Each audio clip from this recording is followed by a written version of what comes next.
Ya vimos los versículos, amados hermanos, porque muchos los malinterpretan hoy en día. Cuando no se está refiriendo a un tipo de pecado, como ya lo hemos dicho, por ahí que llegamos a cometer nosotros en nuestra debilidad, ¿sí? Si no se trata de un pecado diferente, hermanos.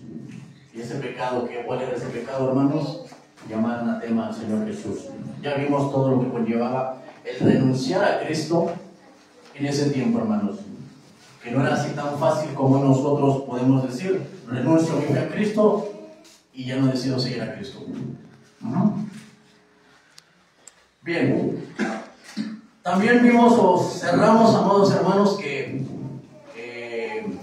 a partir de, hermanos, de encontrar los libros en el Qumran, hermanos, en el mar muerto, vimos ahí, hermanos, que se encontraron muchos libros y que gracias a eso, hermanos, hoy tenemos más información sobre lo que es el Antiguo Testamento. Pero no solamente se encontraron también rollos del Antiguo Testamento, sino también que se encontraron otros libros que tenía. ¿Qué versión, hermanos? ¿Si recuerdan qué versión los tenía? La Septuaginta, hermanos. Ajá. Y que obviamente esos libros que encontraron los tenía la Septuaginta, donde muchos de los judíos helenistas, hermanos, obviamente practicaban todo eso. Y vimos que uno de esos libros eran reglas de la comunidad. Que estas reglas de la comunidad se basaban en qué, hermanos, si recuerdan. Adorar a los ángeles. Parte en la comida y cómo vestir, ¿sí? Y si tú querías, obviamente, pertenecer a eso, tenías que practicar todo eso, tenías que llevar a cabo todo eso. Bien, hasta ahí nos quedamos, hermanos. Entramos en la tercera parte, hermanos. Vamos a ver, hermanos, otro libro que se encontró ahí junto con los rollos del Antiguo Testamento y otros libros. Vamos a ver el segundo, y este es el documento de Damasco, hermanos. Este fue otro libro que se encontró ahí, hermanos. Y que también tenía, hermanos, tenían la Septuaginta, que la versión que usaban los judíos helenistas. ¿Y por qué usaban esa versión, hermanos? Porque ya vimos que obviamente estaba traducida del hebreo al griego, puesto que en ese tiempo el idioma que predominaba, ¿cuál era? El griego, ¿sí? Entonces vamos a ver, hermanos, otro libro que se llama El Documento de Damasco. Se preguntan qué es el Documento de Damasco, ¿qué es eso, hermanos? ¿En qué se basaba el Documento de Damasco? Hermanos, el Documento de Damasco, este documento era un texto judío conocido tanto por copias encontradas en la Geniza. ¿Qué es la Geniza, hermanos? La Geniza es una colección de aproximadamente 400,000 manuscritos, fragmentos de textos judíos, que se encontraron obviamente en el Mar Muerto, hermanos. Que describían, hermanos, ¿qué describían estos documentos de Damasco? Describían reglas y prácticas. Ajá. Ese libro, hermanos, también lo tenía la Septuaginta, que se basaba en reglas y prácticas que practicaban los judíos. Por ejemplo, este documento de Damasco incluía, hermanos, una exhortación para permanecer fiel al pacto junto con estatutos y sobre diversos aspectos de la vida cotidiana. Así, hermanos, como guardar el Shabbat, la pureza ritual, hermanos, los votos, el juramento, el tribunal. ¿Cuál tribunal, hermanos? Que si tú querías renunciar a tu fe tenías que ir ante un tribunal, ¿sí? Los jueces y la purificación del agua. En eso se basaba el documento de Damasco, hermanos. Ese fue otro de los documentos que se encontraron ahí. Otro de los rollos, hermanos, que se encontró ahí que también tenía la Septuaginta, o que le fueron agregados, hermanos, fue el rollo de la guerra. ¿Habían escuchado eso? El rollo de la guerra. El rollo de la guerra, hermanos,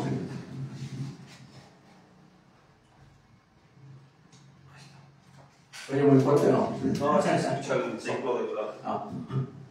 El rollo de la guerra, hermanos, o también conocido como la guerra de los hijos de la luz contra los hijos de las tinieblas.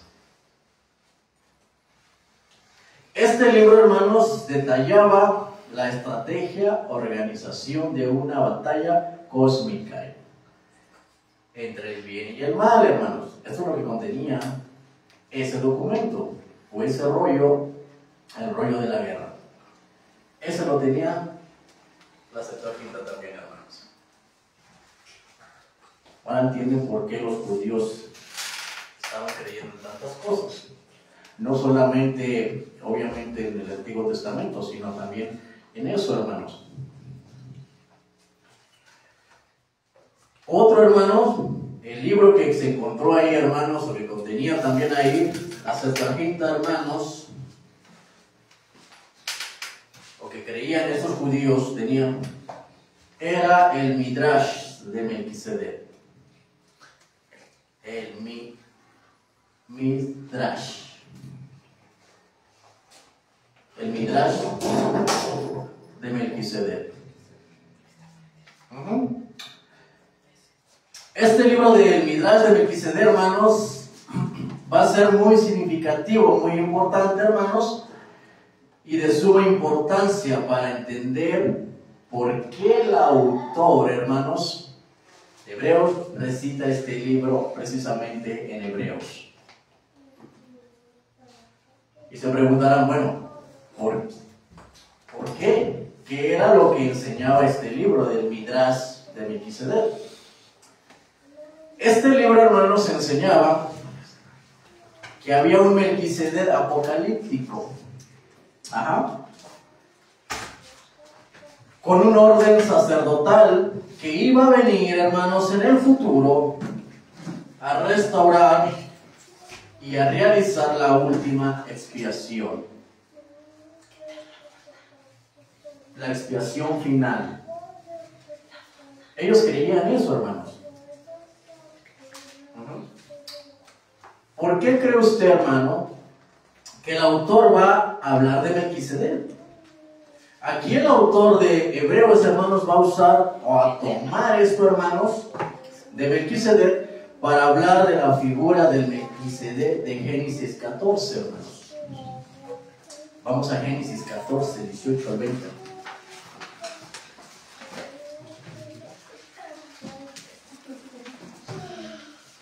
Amén. 14, ¿verdad?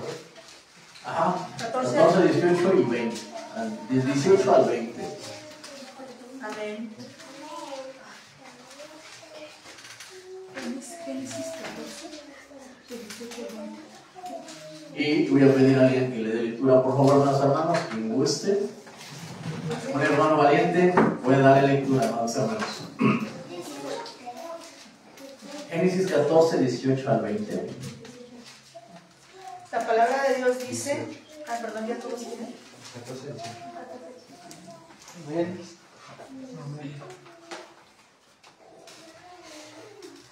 La palabra de Dios dice: entonces Melquisedec, rey de Salem y sacerdote de Dios Altísimo, sacó pan y vino y le bendijo diciendo: bendito sea Abraham del Dios Altísimo, creador de los cielos y de la tierra. Y bendito sea el Dios del Altísimo que entregó tus enemigos en tu mano. ¿Hasta el 20, ahorita? ¿Hasta el 20 dijo? Ajá. Y le dio a Abraham los diezmos de todo. Ok. Hay algo entre paréntesis, hermanos. Eso de los diezmos, porque también lo han usado mucho,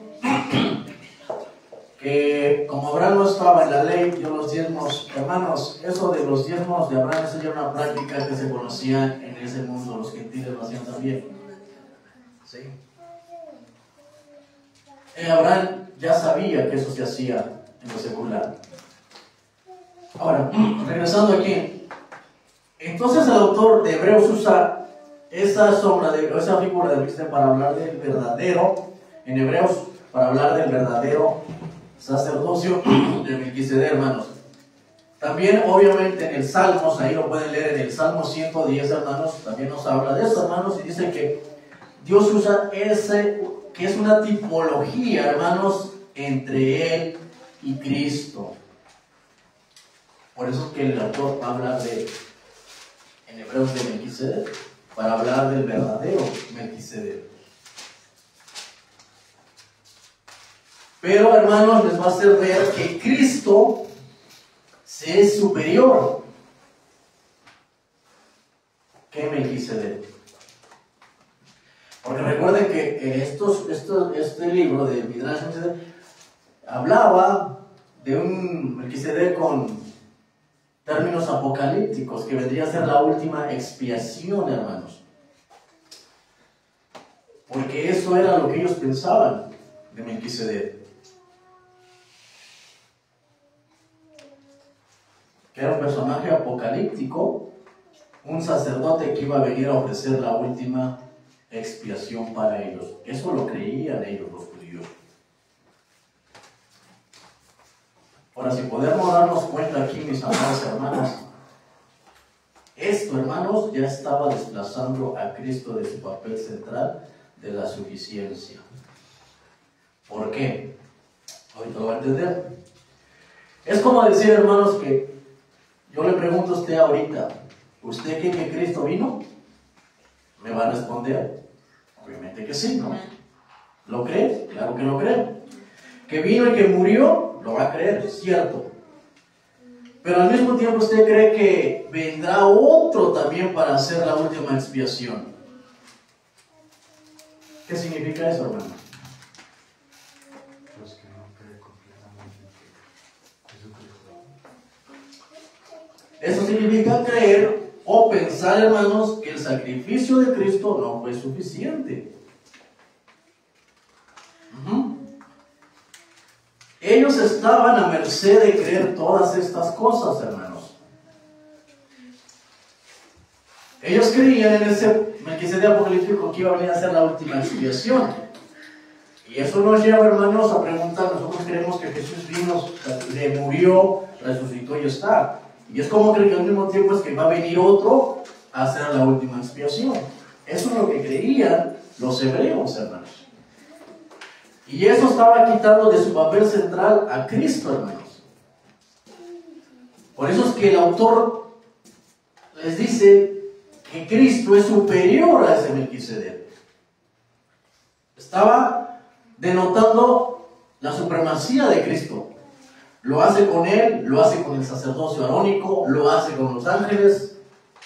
Por eso en Hebreos el autor empieza hablando que Cristo es mayor, es superior que los ángeles. Porque también, hermanos, ellos también tenían creencias en los ángeles. Trataban a ver qué, porque ellos enfatizaban o creían mucho en los ángeles. Entonces aquí, hermanos, vemos que ellos lo que pensaban, ellos creían en este tipo de cosas, hermanos. Lo que decía ahí, obviamente, en el Midrash de Melquisedec. Pero esto ya totalmente sacaba fuera de su papel importante a Cristo, hermanos. Ellos creían todas estas cosas, hermanos. Ahora va a entender, hermanos, va entendiendo más por qué el autor de Hebreos pone énfasis, hermanos, en Melquisedec. ¿Sí? Y lo hace, hermanos, para dar un debido trato a Jesús como el único gran sumo sacerdote, hermanos. No hay otra cosa más fuera de ahí, hermanos, con Melquisedec.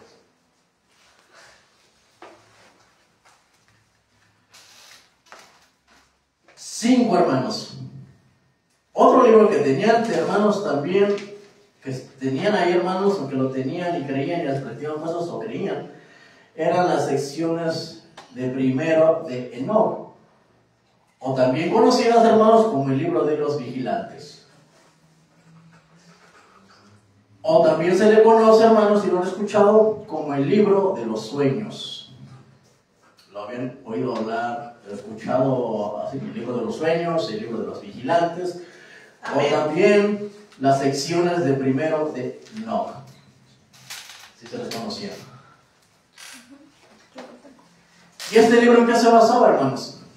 Estos libros, se basaba o enseñaba otras cositas, hermanos. Por ejemplo, estos libros enseñaban que en el mundo venidero, el mundo que ellos iban a recibir como herencia, ¿quiénes? Los judíos. Estaba sujeto bajo los ángeles. Y que Miguel, obviamente, y su ejército angelical iban a venir a traerles, hermanos, la batalla final, que los ángeles iban a sujetar el mundo bajo sus pies. ¿Sí? En el mundo venidero. Y lo entregarían, se los entregarían a ellos, al pueblo judío. ¿Qué nos dice la Escritura, amados hermanos? ¿Quién sujetará bajo sus pies todo? ¿O quién ha sujetado? Dios. Dios. Dice que todo lo puso bajo los pies de Cristo. Y los judíos estaban creyendo que en el mundo venidero la restauración y todo eso los iban a traer los ángeles, hermanos. Por eso es que también vemos que en Colosas, ¿dónde más habla de ángeles? Es Colosenses, no recuerdo qué otra carta. Todo ese tipo de judíos creían eso, hermanos, en estos libros, hermanos. Ellos creían que los ángeles en un tiempo, en el mundo venidero, ellos les traerían la restauración del reino del rey, y Miguel y sus ángeles les entregarían esa restauración, hermanos. Es algo completo a lo que nos dice la Escritura, porque el que va a traer todo eso va a ser Cristo, hermanos. Entonces, hermanos, ellos estaban creyendo todo esto. Y esto, hermanos, ¿qué hace? Que a Cristo lo estaban desechando de su papel importante. Por esa razón es que el autor enfatiza mucho que Jesús es superior a todos ellos. Y que les está diciendo que pusieran su mirada en Cristo. Que todo eso no servía.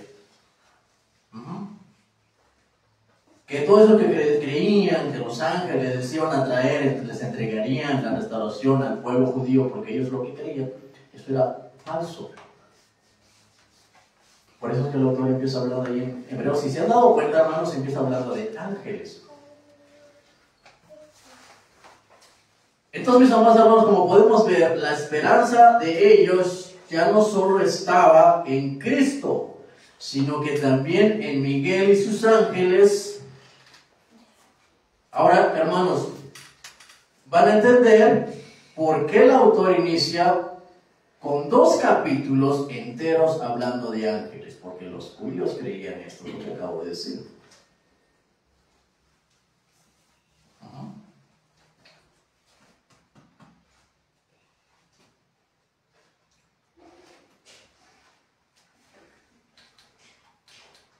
O pregunto, hermanos, ¿nunca le llamó o se preguntó usted por qué habla mucho de ángeles en 2 capítulos? ¿Nunca se había usted preguntado el por qué, hermanos? ¿Por qué el autor de Hebreos inicia hablando 2 capítulos casi enteros de los ángeles? Y cómo muchos hermanos hoy en día lo han agarrado para decir, hermanos, o así nos enseñaron, hermanos, que podemos llamar a ángeles. Vamos a ver que eso es incorrecto, es una forma incorrecta, hermanos, porque ahorita los ángeles están allá guardaditos. No están operando ahorita para la iglesia, hermanos. Y muchos los enfatizan a eso, hermanos. Prácticamente esto ocurre más en las iglesias carismáticas, hermanos. ¿O no? De andar haciendo cultos con los ángeles y todo eso, y andar llamando ángeles. No, los ángeles están ahorita guardaditos. Y van a volver a obrar ¿en dónde? En nos hablan de Apocalipsis, van a volver a ejercer. Pero ahorita los ángeles no tienen nada que ver con la iglesia. Entonces, por eso estos libros, hermanos, de los vigilantes o libro de los sueños, ¿por qué les enseñaban, hermanos, a poner su esperanza en los ángeles? Como dije, hermanos, precisamente algo muy parecido va a suceder o sucedía, hermanos, por ejemplo, ahí en Colosas, hermanos. Precisamente en Colosenses en el capítulo 2, ahí va a hablar o va a entender lo que quiere decir Pablo también, hermanos. ¿Por qué Pablo les habla también ahí de los ángeles? Porque también ahí, hermanos, estos estaban poniendo su fe en los ángeles.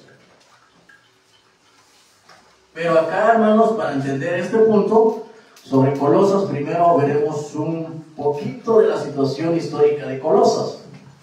Hermanos, Colosas se encontraba en un valle llamado el Valle de Rico.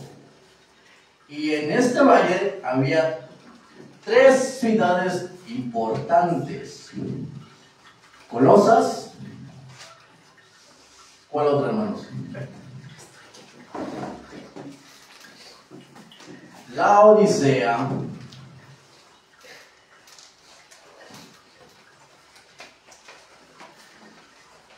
Y la ciudad Herápolis.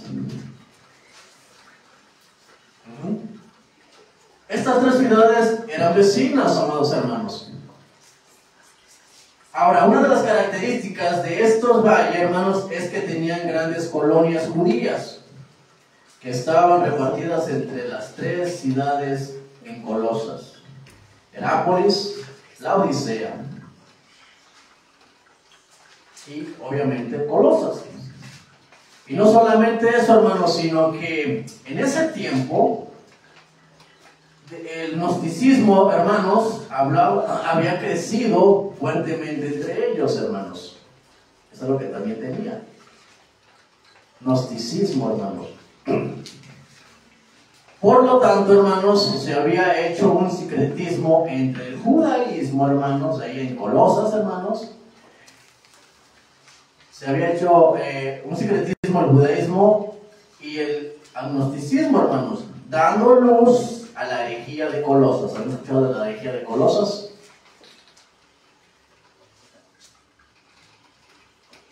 Y justamente, hermanos, esa, nos dice aquí este dato, esa herejía de Colosas es la que el apóstol va a combatir, hermanos, aquí en la epístola a los Colosenses. ¿Han leído Colosenses, hermanos?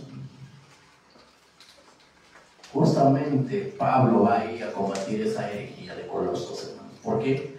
Porque se estaba mezclando todo esto. Porque los creyentes estaban, obviamente, poniendo su fe en todo eso, hermanos. ¿Y qué era la herejía de Colosas, hermanos? Era una mezcla entre el judaísmo, el agnosticismo, donde se le metía bastante misticismo, hermanos. Lo cual incluía culto a los ángeles, hermanos. La misma situación, hermanos, que estaba pasando, que estaban viviendo los hebreos. O sea, hermanos, si nos podemos dar cuenta, hermanos, si han dado cuenta, amados hermanos, donde hay judíos, hermanos, hay puro misticismo, hermanos. ¿Por qué creen que hoy en día, hermanos, los judíos tienen la Kabbalah? ¿Saben qué es la Kabbalah?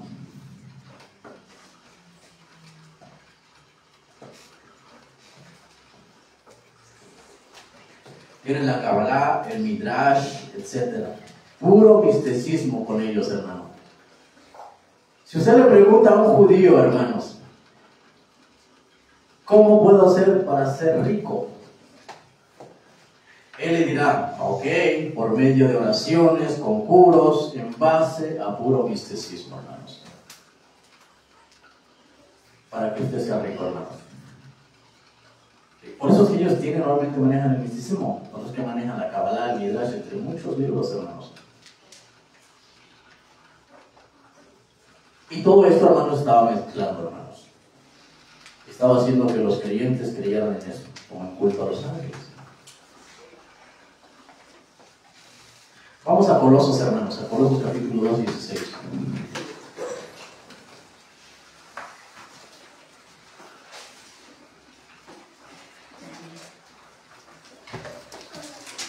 ¿Qué dijo, perdón? Colosenses 2, 16. Amén, amén.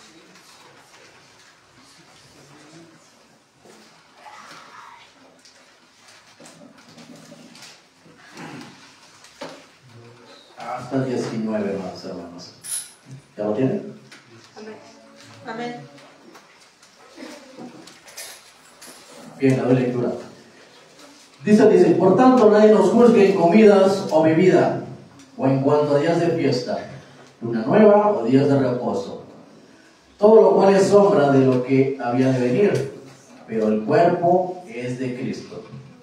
Nadie os prive de vuestro premio, afectando humildad y culto a los ángeles, entremetiéndose en lo que no han visto, vanamente, hinchado por su propia mente carnal, y no haciéndose de la cabeza, en virtud de quien todo el cuerpo, nutriéndose y uniéndose por las coyunturas y ligamentos, crece con el crecimiento que da Dios. Ahora, ¿qué entienden ustedes, mis amados? Esto, hermanos, es lo que estaba pasando ahí. Ahorita lo estaban metiendo, les estaban haciendo que hicieran todo esto, que dejaran de poner su fe. Ok, tu fe en Cristo está bien, pero también tienes que hacer esto para que seas salvo. ¿Sí? Ahora aquí, hermanos, en el 18, quiero que ustedes me digan, hermanos, donde dice, nadie nos prive de vuestro premio, afectando humildad y culto a los ángeles. Específicamente, hermanos, ¿qué entienden por la palabra humildad ahí? Humillación. Ok. Mi hermano Pedro, mi hermano Felipe, porque ya mejor platicamos algo de eso, entonces no sería válido. ¿Qué entienden, mis amados hermanos, ahí por nadie nos prive de vuestro premio, afectuando humildad? Esa palabra, humildad y culto a los ángeles.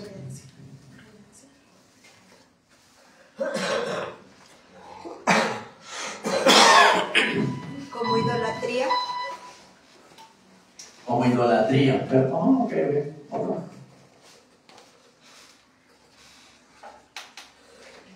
Reverencia. Reverencia. La palabra humildad, específicamente la palabra humildad, dice afectando humildad y culto a los ángeles. Específicamente la palabra humildad, hermanos, que vemos ahí. Bienvenida, Fanny. ¿Qué entiende usted ¿qué entiende por humildad? ¿Cómo lo entiende? El perdón. Sencillez.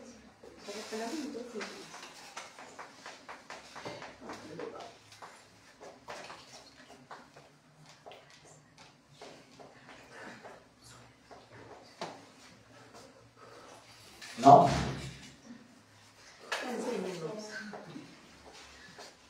Hermanos. Bueno, la palabra humildad, virtud que consiste en el conocimiento de las propias limitaciones y debilidades y en obrar de acuerdo con este conocimiento.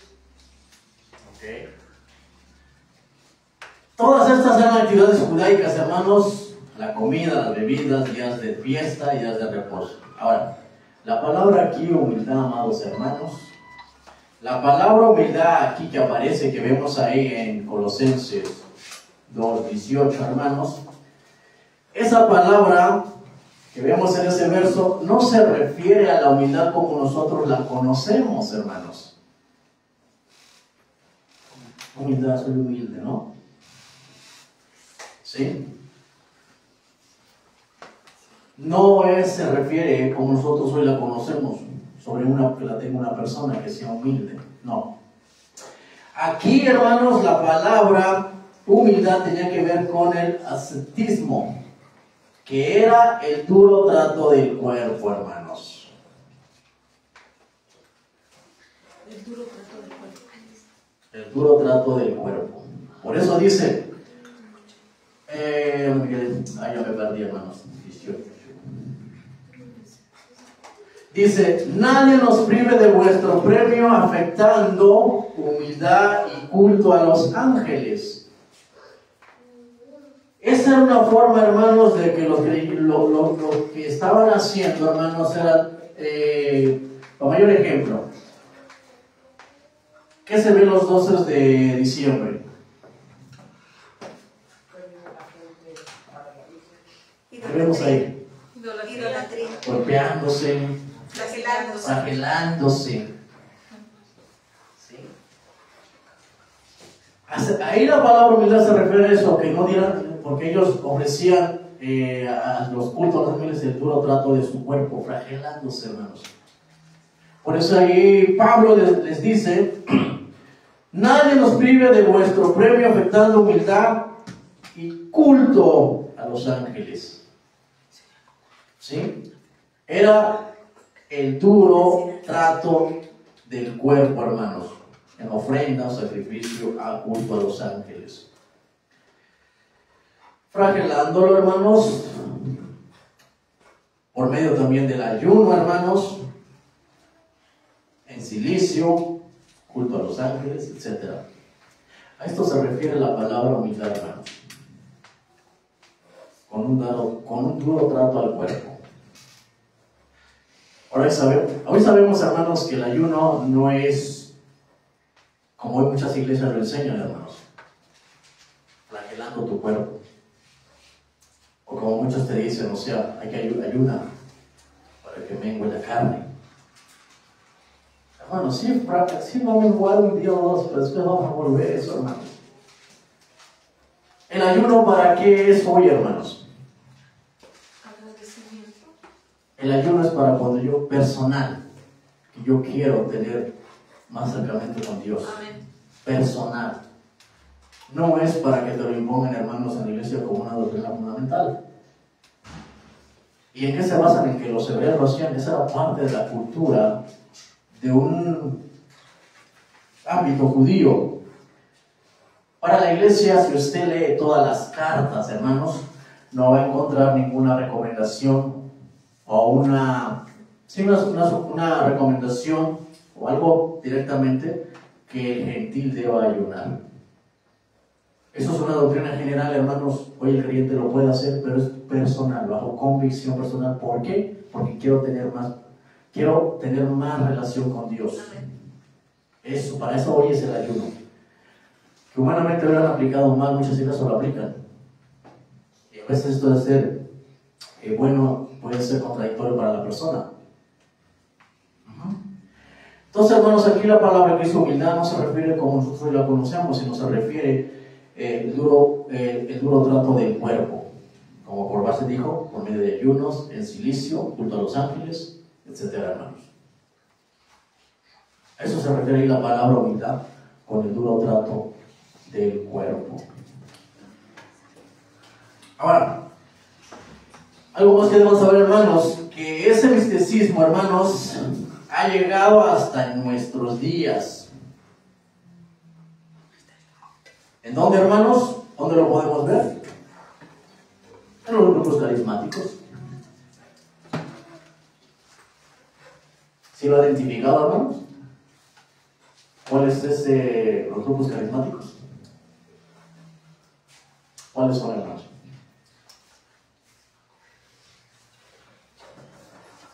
Lo de la prosperidad. Son los que dicen, por ejemplo, hermanos, ¿sí? Los de la prosperidad, en pocas palabras. Son los que dicen, por ejemplo, hoy tenemos noche de ángeles. Venga, hagamos culto con los ángeles. Venga usted por su milagro. Está usted enfermo. Venga por su milagro.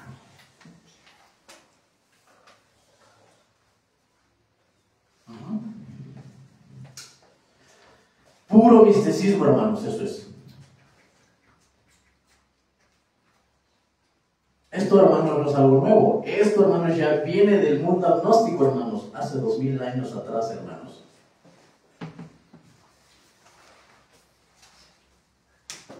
Ya vamos entendiendo entonces, hermanos, una idea de lo que pasaba en esa época, hermanos. Porque habla tanto el autor de Hebreos como Pablo, les dice que nadie obviamente os prive de su premio en humildad, afectando culto a los ángeles.